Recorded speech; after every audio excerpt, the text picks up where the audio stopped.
بسم اللہ الرحمن الرحیم نحمدہ ونصلی علی رسولہ الکریم رب یسر ولا تعسر وتمم بالخیر وبک نستعین یا فتاح۔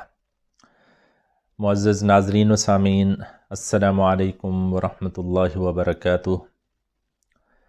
گزشتہ 3 لیکچرز میں ہم نے اسم کے 3 پہلوؤں کا احاطہ کیا تھا، اور اس کے پیچھے ہماری لاجک یا ریزن یا وجہ یہ تھی، ہم نے کہا تھا اسم کو جملوں میں یا تراکیب میں استعمال کرنے کے لیے ہمیں اس کے بارے میں 4 چیزوں کا جاننا ضروری ہے۔ اب تک ہم 3 پہلو جو کور کر چکے ہیں، اس میں اسم کی اعرابی حالت یا جملہ یا ترکیب میں اس کا مقام کیا ہے، اسم کی جنس، اور پھر ہم نے کور کر لیا اسم کا عدد۔ آج ہم انشاءاللہ اسم کے چوتھے اہم پہلو کا احاطہ کریں گے، جس کو ہم نے نام دیا ہے اسم کی وسعت، یعنی اسم کا معرفہ یا پھر نکرہ ہونا۔ وسعت کے اعتبار سے اسم 2 طرح کا ہو سکتا ہے، آپ ان کو نام دے دیں نکرہ اور معرفہ، جس کو انگلش میں اکثر ہم کامن ناؤن اور پراپر ناؤن کا بھی نام دے دیتے ہیں۔ ان دونوں کے بارے میں ایک چیز جو ہمیں یاد رکھنی ہے، نکرہ کی وسعت بہت زیادہ ہے، نکرہ بہت وسیع ہے، لیکن معرفہ محدود ہے۔ اس کی مثال آپ یوں لے لیں کہ ایک کلاس میں 100 لڑکے یا 100 طالب علم بیٹھے ہیں، میں پوچھوں لڑکے کتنے ہیں تو سارے لڑکے ہیں، لیکن میں کہوں زید تو ہو سکتا ہے کوئی ایک ہی لڑکا نکلے، تو گویا زید لڑکا تو ہے لیکن کوئی خاص لڑکا ہے، تو گویا جو نکرہ ہوگا وہ وسیع ہوگا، لیکن جو معرفہ ہوگا وہ محدود ہوگا۔ تو یہاں پہ زید معرفہ بن گیا، لیکن جو میں نے لڑکا کہا ہے یا لڑکے، وہ ہمارے پاس نکرہ اسم ہے۔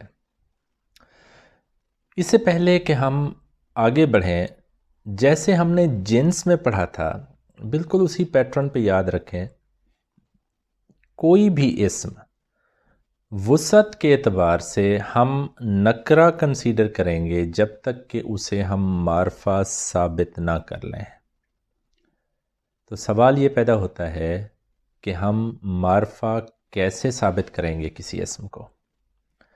تو یہی آج کا ہمارے اس سبق کا موضوع ہے کہ کسی اسم کو ہم معرفہ کیسے ثابت کریں تاکہ ہمیں پتہ چلے کہ جس اسم کی ہم بات کر رہے ہیں وہ نکرہ ہے یا معرفہ ہے۔ عربی میں اسم 7 صورتوں میں معرفہ ہو سکتا ہے۔ آپ اس کو معرفہ کی اقسام کہہ لیں یا وہ صورتیں کہہ لیں جن صورتوں میں کوئی اسم معرفہ کہلا سکتا ہے یا کہلائے گا۔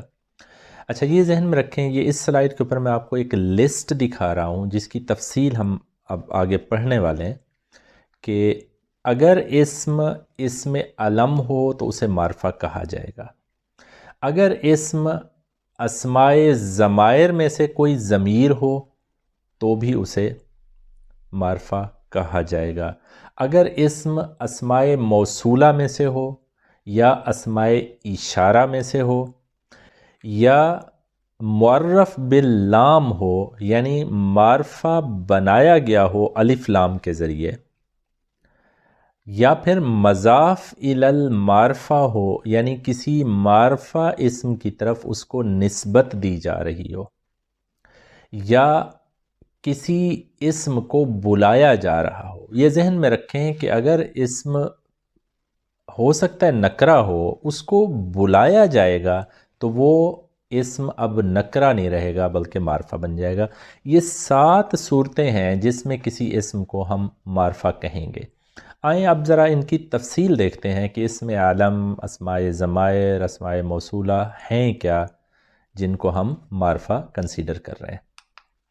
سب سے پہلے دیکھیں اسم علم کسی خاص چیز، شخص یا جگہ کا نام، اس کو ہم اسم علم کہتے ہیں۔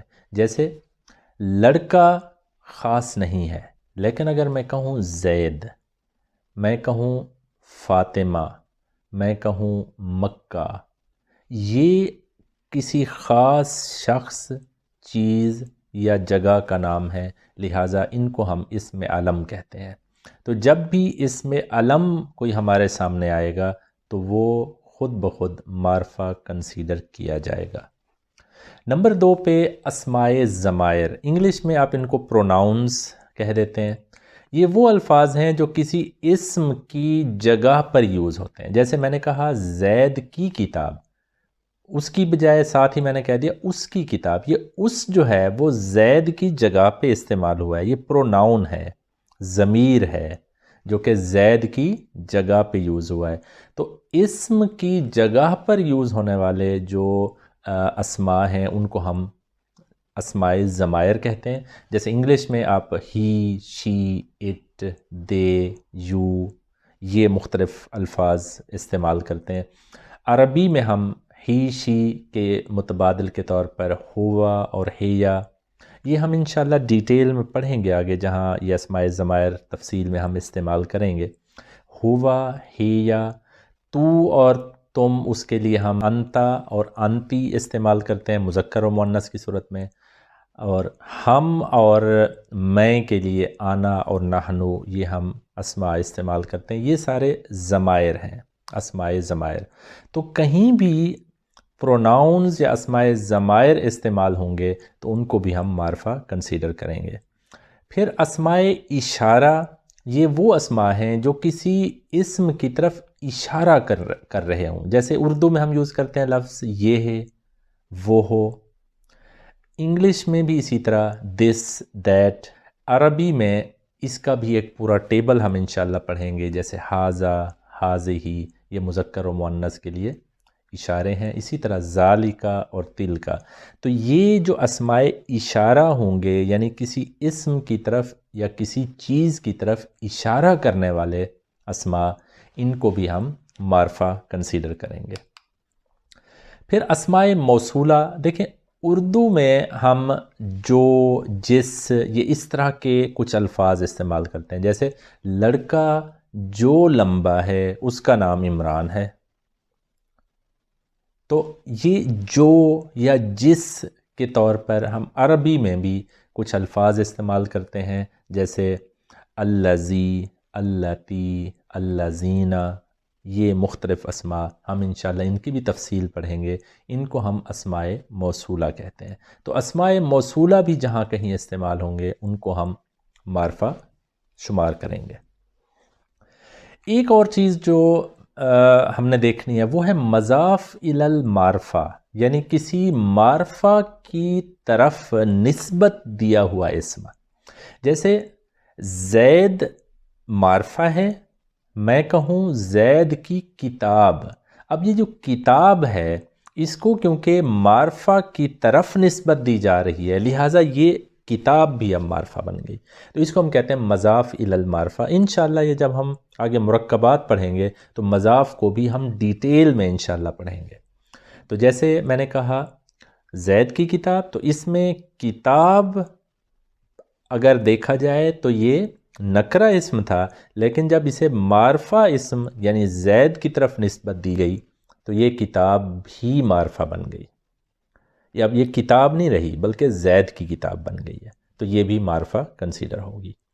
اسی طریقے سے کسی نکرہ شخص کو بلایا جا رہا ہو، مثلا والدن یا لڑکا، یہ ایک نکرہ اسم ہے، لیکن اگر میں کہوں ارے لڑکے، ارے بھائی، تو وہ جو لڑکا ہے اس کو گویا اب بلایا جا رہا ہے، یہ منادا کہلاتا ہے، اسے بھی اب ہم معرفہ کنسیڈر کریں گے۔ تو یہ 6 چیزیں ہو گئیں۔ 7ویں اور سب سے اہم چیز جس کی ہم زیادہ تھوڑی سی تفصیل دیکھتے ہیں وہ ہے معرف باللام، یعنی الف لام کے ذریعے معرفہ بنایا ہوا۔ یہ انگلش میں جیسے ہم کسی نکرہ اسم کو یا انڈیفینٹ ناؤن کو ڈیفینٹ بنا دیتے ہیں، یا کامن ناؤن کو پراپر ناؤن بنا دیتے ہیں ایک آرٹیکل لگا کے، جیسے دی لگا دیا پیچھے، یہ ایسے ہی سمجھ لیں یہ الف لام ہم نے اسی طرح لگایا ہے تاکہ ایک نکرہ اسم کو ہم معرفہ بنا لیں۔ تو یہ جس اسم کے اوپر ہم الف لام لگائیں گے اس کو ہم کہیں گے معرف باللام، اور یہ الف لام لگنے سے وہ نکرہ نہیں رہے گا اسم، بلکہ اب معرفہ بن جائے گا۔ جیسے کتابن کے اوپر الف لام لگائیں تو الکتابو، یہ اب معرفہ بن گیا ہے۔ لیکن آپ نے غور کیا ہوگا میں نے کتابن کے ساتھ الکتابو پڑھا ہے، یعنی اب تنوین میں نے نہیں پڑھی۔ تو یہاں پہ ایک قاعدہ ذہن میں رکھ لیں، جب بھی کسی تنوین والے اسم کے اوپر الف لام لگے گا تو تنوین ہٹ جائے گی۔ اگر وہ دو پیش تھے تو سنگل پیش بن جائے گا، اور اگر دو زبر یا دو زیر تھیں تو سنگل حرکت میں تبدیل ہو جائے، یعنی تنوین اور الف لام آپس میں اکٹھے نہیں آ سکتے۔ تو اب کتابن سے الکتابو بن گیا۔ اب اسی طریقے سے اگر میں کہوں کہ تھوڑی سی پریکٹس کر لیں کہ واحد اسماء کے ساتھ اگر الف لام لگے، جیسے کالمن ہے تو یہ کیا بنے گا، تنوین ہٹائیں گے تو یہ بنے گا الکالمو۔ حالت رفع میں الکالمو، حالت نصب میں الکالما، حالت جر میں الکالمی۔ اور اسی طریقے سے انسان، الانسانو، الانسانا، الانسانی، بیتن سے البیتو، البیتا، البیتی، یہ آپ مزید پریکٹس کر لیں۔ مثنیٰ کو اگر آپ دیکھیں اس میں آپ کو تنوین کیونکہ نظر نہیں آتی، لہٰذا صرف الف لام لگ جائے گا اور کوئی تبدیلی نہیں آئے گی۔ جیسے کتابن سے ہم نے حالت رفع میں، پچھلے لیکچر میں ہم نے پڑھا تھا کہ حالت رفع میں آنی کی آواز آتی ہے، کتابانی، تو الف لام لگائیں تو الکتابانی۔ نصب اور جر میں ہم نے پچھلے لیکچر میں پڑھا تھا عینی کی آواز آتی ہے، تو کتابانی کے بعد جب نصب و جر میں دیکھیں گے تو الکتابینی، جر میں بھی الکتابینی۔ کلمانی، الکلمانی، الکلمینی، الکلمینی۔ اختانی، الاختانی، الاختینی، الاختینی۔ یعنی مثنیٰ میں الف لام جب ہم لگا رہے ہیں تو اور کوئی تبدیلی نہیں آ رہی۔ جمع سالم مذکر اور مؤنث کے لیے ہم نے دو ساؤنڈز پڑھی تھیں، اونا، اینا، آتن اور آتن۔ اب اونا اور اینا اگر آپ دیکھیں اس کے اندر آپ کو تنوین نظر نہیں آتی تو الف لام لگنے سے اور کوئی تبدیلی نہیں آئے گی۔ جیسے مسلمونا، المسلمونا رہے گا، مسلمینا، المسلمینا رہے گا۔ لیکن جب مسلماتن کو دیکھتے ہیں اس میں تنوین ہے تو وہ بنے گا المسلماتو، المسلماتی۔ تو یہ تھوڑی سی آپ کو پریکٹس کرنی ہے، یہ میں نے آپ کو ٹیبل ایک اسی لیے دیا ہے۔ جمع مکسر جب منصرف اسماء کے ساتھ ہم دیکھیں تو منصرف اسماء تنوین والے ہیں، تو اس صورت میں جب الف لام لگے گا تو تنوین ہٹ جائے گی۔ جیسے کتابن کی جمع ہم نے پڑھی تھی کتبن، یاد کریں ہم نے کہا تھا یہ فعولن کے وزن پہ یہ آ رہی ہے، کتابن سے کتبن، اب الکتبو بن جائے گا جب الف لام لگائیں گے۔ اسی طریقے سے الکتبہ، الکتبی، تو یہ تین اس کی حالتیں بن گئیں۔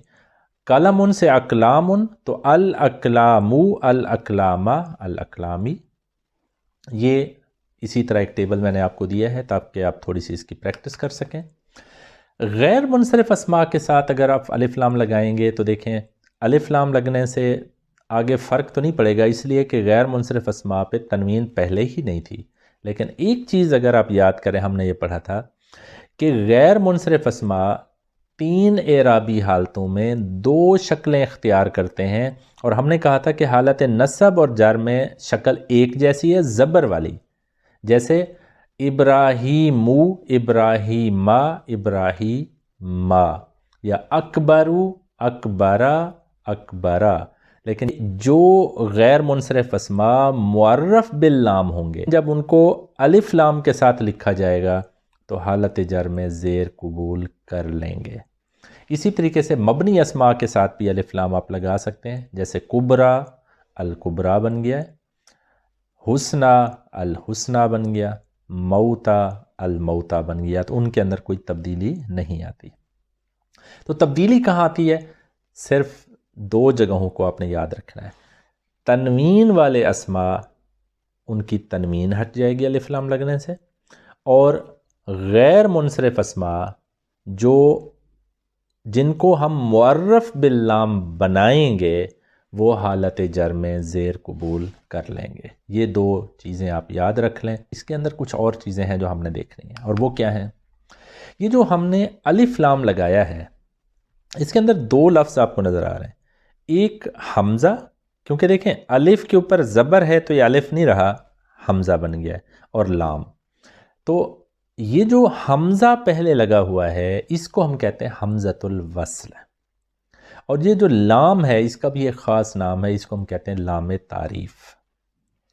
اب اگر کسی معرف باللام اسم کو پیچھے سے اس کو ملا کے پڑھیں گے، جیسے ذالکا اور الکتابو کو ہم ملا کے پڑھیں، یہ معرف باللام ہے الکتابو، تو یہ جو حمزہ ہے اس کو ہم حمزۃ الوصل کہتے ہیں، اور یہ ہے کہ ایسی صورت میں حمزہ الف کی صورت میں لکھا رہ جاتا ہے، پڑھنے میں نہیں آتا۔ یعنی ذالکا اور الکتابو کو جب ہم ملائیں گے تو یہ کیا بنے گا؟ ذالکل کتابو۔ اگر میں کہوں حاذا اور الولدو، اس کو ہم ملائیں تو یہ کیا بنے گا؟ حاذل ولدو۔ اگر میں حاذی اور الشمس اس کو ملا دوں تو یہ پڑھا جائے گا حاذی الشمسو۔ اب وہ دیکھیں کہ میں نے یہاں پہ لام نہیں پڑھا، تو بعض صورتوں میں لام کو ہم پڑھتے ہیں، بعض صورتوں میں ہم لام کو نہیں پڑھتے۔ اس کا ہمیں کیسے پتہ چلے گا؟ جیسے ایک لفظ ہے القمرو، اس کے اندر دیکھیں لام کو میں پڑھ رہا ہوں۔ دوسرا ہے الشمسو، اس کے اندر میں لام کو نہیں پڑھ رہا، میں ڈائریکٹ شین کے اوپر جا رہا ہوں اور وہاں پہ شد کے ساتھ زبر دے کے میں اسے پڑھ رہا ہوں، تو یہ لفظ کیا بن رہا ہے؟ الشمسو۔ اس کا پتہ چلے گا کہ الف لام کے بعد جو اگلا حرف ہے، جو اگلا اسم ہے اس کا پہلا حرف، اس سے ہمیں اندازہ ہوگا کہ میں نے لام کو پڑھنا ہے یا نہیں پڑھنا۔ یہاں سے ایک نیا کنسیپٹ نکلتا ہے شمسی اور قمری حروف کا۔ یہ جو حروف الہجا ہیں ہم نے ان کو دو حصوں میں تقسیم کیا ہوا ہے، کچھ حروف کو ہم قمری حروف کہہ دیتے ہیں، کچھ حروف کو شمسی حروف کہتے ہیں۔ جب قمری حروف آئیں گے تو اس کے اوپر القمرو کا قاعدہ لگے گا، یعنی لام پڑھا جائے گا، اور جو شمسی حروف آئیں گے تو وہاں پہ الشمسو کا قاعدہ لگے گا، یعنی لام یہاں پہ نہیں پڑھا جائے گا۔ تو ہمیں کیسے پتہ چلے گا کہ کون سا حرف حروف الہجا میں سے شمسی ہے اور کون سا قمری ہے؟ تو یہ بہت ہی آسان ایک طریقہ کار میں نے آپ کے سامنے یہاں پیش کیا ہے۔ یہ قمری اور شمسی حروف پورے حروف الہجا کو اگر آپ دیکھیں لکھے ہوئے ہیں۔ اگر ایک چھوٹا سا جملہ آپ یاد رکھ سکیں، وہ ہے حق کا خوف عجب غم ہے۔ اس کے اندر آپ غور سے دیکھیں، ہا، قاف، چھوٹا قاف، الف، خا، واو، فا، عین، جیم، با، غین، میم، ہا اور یا، یہ آپ کو نظر آ رہے ہیں حروف۔ یہ جتنے حروف ہیں یہ سارے قمری حروف ہیں، باقی سارے کے سارے شمسی حروف ہیں۔ اب اس کا مطلب ہا اگر آئے گا تو میں لام کو پڑھوں گا کیونکہ ایک قمری حروف ہے۔ اب ذرا ترتیب سے دیکھیں، الاولو، میں یہاں پہ لام کو پڑھ رہا ہوں، اب غور سے دیکھیں اس کے اندر الف موجود ہے اس جملے کے اندر۔ البارعو، اب اس کے اندر بھی آپ کو نظر آ رہا ہے با۔ الجبارو، الحکمو، الخالقو، العزیزو، الغفارو، یہ سب حروف وہ ہیں جو قمری ہیں اور اس کے اندر میں لام کو پڑھ رہا ہوں۔ لیکن دوسری طرف دیکھیں، التوابو، الثاقبو، الدنیا، الذکر، الرحمن، الزکاۃ، السلام، الشکور۔ تو یہ سارے حروف شمسی حروف ہیں، تو یہاں پہ میں لام کو پڑھ نہیں رہا، بلکہ ڈائریکٹ میں اگلا جو اسم ہے الف لام کے بعد اس کے پہلے حرف کے اوپر ہی میں ڈائریکٹ جا رہا ہوں۔ تو یہ ہے کہ قمری اور شمسی حروف کو ہم کیسے پڑھتے ہیں۔ تو اب آپ نے اگر یہ ایک جملہ یاد رکھ لیا، اس جملے کے اندر استعمال ہونے والے جو حروف ہیں وہ سارے قمری ہیں، باقی سارے کے سارے شمسی حروف ہیں۔ اب یہ میں نے آپ کے سامنے ایک ایکسرسائز کے طور پر قرآنی مثالیں رکھی ہیں۔ سورۃ الاحزاب کی ایک آیت ہے، اس کے اگر آپ غور سے دیکھیں، ان المسلمین والمسلمات، اب دیکھیں مسلماتن، مسلماتی بن رہا ہے، مؤمنین والمؤمناتی، اب یہ دیکھیں مؤمناتن، مؤمناتی بن رہا ہے۔ اسی طریقے سے یہ آپ غور سے دیکھیں، یہ الف لام معرف باللام آپ کو کافی سارے الفاظ نظر آ رہے ہیں۔ اسی طرح سورۃ الحشر کی جو سب سے آخری 3 آیات ہیں ان کو اگر آپ غور سے دیکھیں، اس کے اندر بھی آپ کو کافی سارے معرف باللام اسماء نظر آ رہے ہیں، جیسے الشہادتی، الغیبی، اب دیکھیں تنوین نہیں نظر آ رہی الف لام کی وجہ سے، الرحمن، الرحیم۔ اچھا یہ ابھی بھول جائیں کہ الرحمن ہم نے کیوں پڑھا ہے، نون کے اوپر پیش ہے، جبکہ پیچھے الشہادتی۔ یہ ہم انشاءاللہ آگے جیسے جیسے جائیں گے ہمیں پتہ چلے گا کہ حالت جر میں اسم کیوں جاتا ہے، حالت نصب میں کیوں جاتا ہے، اور حالت رفع میں کیوں رہتا ہے، تو یہ ہم پڑھیں گے۔ ابھی اس سٹیج کے اوپر آپ یہ دیکھیں کہ الرحمن، الف لام کے بعد رحمان، یہ آپ کو بغیر تنوین کے اسم نظر آ رہا ہے، الرحیم۔ اسی طریقے سے الخالق، البارئ، المصور، العزیز، الجبار، المتکبر، الف لام کے ذریعے معرفہ بنائے گئے اسم آپ کو نظر آ رہے ہیں۔ آپ کی ایکسرسائز قرآن مجید کا ایک رکوع لیں، اس کے اندر آپ ڈھونڈیں کہ کون سے اسماء معرفہ استعمال ہوئے ہیں، کون سے اسماء نکرہ استعمال ہوئے ہیں، اور معرفہ جب معرف باللام اسم آیا ہے تو تنوین وہاں پہ ہے یا نہیں۔ آپ سے ملاقات ہوگی انشاءاللہ اگلے لیکچر میں۔ سبحان ربک رب العزت عما یصفون وسلام علی المرسلین والحمد للہ رب العالمین۔ السلام علیکم ورحمۃ اللہ وبرکاتہ۔